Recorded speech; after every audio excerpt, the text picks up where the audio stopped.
is dire. It's worse than it was with the Jubilee regime. So why would you be interested in what are some of these things that Kenya should look out for? Because there's still that missing element as to the substance that the united opposition then brings on board, apart from the unity factor. Thank you. Quick. Number one, I would say this. Why we are committed to go and take over government and getting a new government, because we believe in the Kenyan cause. We believe it is possible, right? Some of us who have been literally at the top of trying to drive this thing because we believed there was a goodwill to literally transform. That's why we spent our time there. Because we know, we have been to this government. We know it's very easy to have clear laws and to deliver. That's why we are looking for this government. Okay. Because I can tell you within 90 days, everybody even speaking right now, I can tell you seated, this is what needs to be done in this ministry, in this sector. The problem that happens, and please get me right, so that people can understand, that issue of political goodwill, there is so many private and personal interests that comes to all these things. I'll give a very quick example as I transit.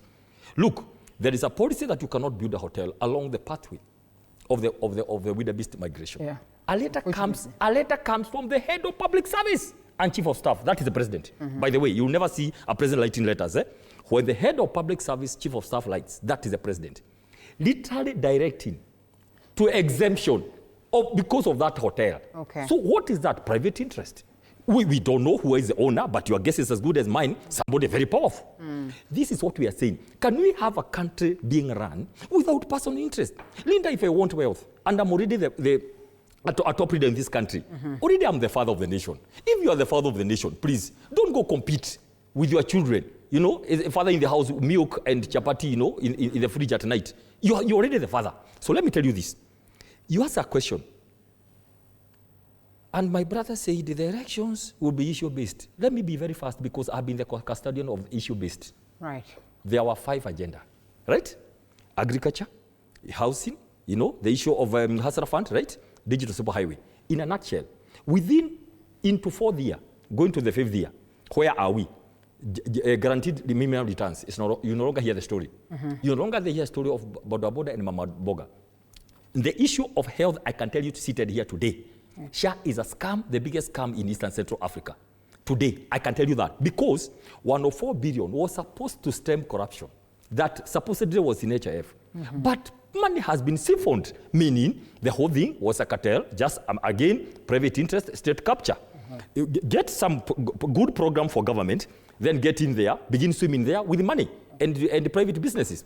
The issue of housing was an illegality from the word go. Nowhere in Kenya Kwanza did people say they are going to tax people so they can build houses. Uhuru Kenyatta did the houses that was launched without taxing people. So that was the whole thing again. These are things we are saying it has collapsed. Now, what if people are taxed and then there's value for that taxation, that eventually then they get houses, you know, or it benefits other people? People are saying this, Linda.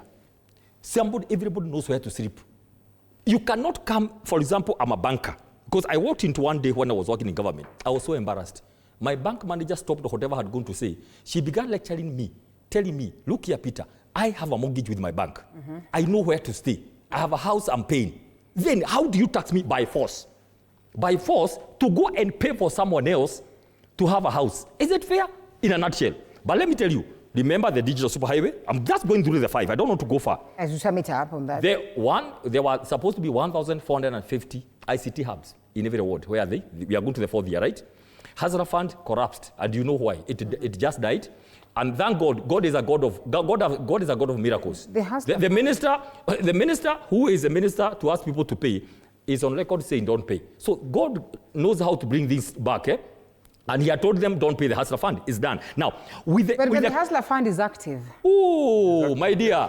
If you know it corrupts, they gave it 5 billion in the first year. Okay. This year budget is 300 million, meaning we don't have a lot of hope in you. Okay. And I can tell you the minister Oparanya had told people to eat the money and run. Now you don't have more authority to the people to pay. So hold on a minute. Look at the issue of education. Corruption. Now, how do you so? Recently, you asked everybody to gauge this government at 3. You remember? Yeah. Ruto at 3. it was a disapproval of 70 to 75%. Let me give you a summary. Seated where?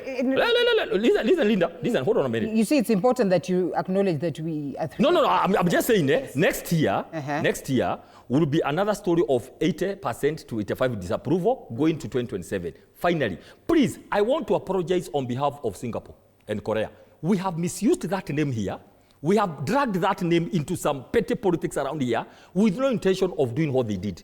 The issue of corruption in Singapore, my dear, the issue of FDIs, the issue of political stability, the issue of low taxation, encouraging businesses people, the issue of moving from, consumption to production through manufacturing.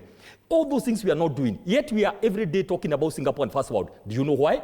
Linda, we collapse all the 5 agenda that we told Kenyans. Because they have collapsed, we have to get something new to run with towards 2027. Those are stories that will not work. Dr. And call them stories or whatever. It is critical that the Honorable William Ruto then gets to convince the masses if he's going to secure a second term. What will it take to revive the once, labeled trust that he had won from the people? I mean, I see the strategic plans that they have set on board as the current regime in terms of how they're going to balance the question of development to entice the masses, how they are going to go and try and split the united opposition so that then they dominate, divide and rule kind of and all that. But what is this silver bullet, if you would want to put it that way, that is going to help President William Ruto save face?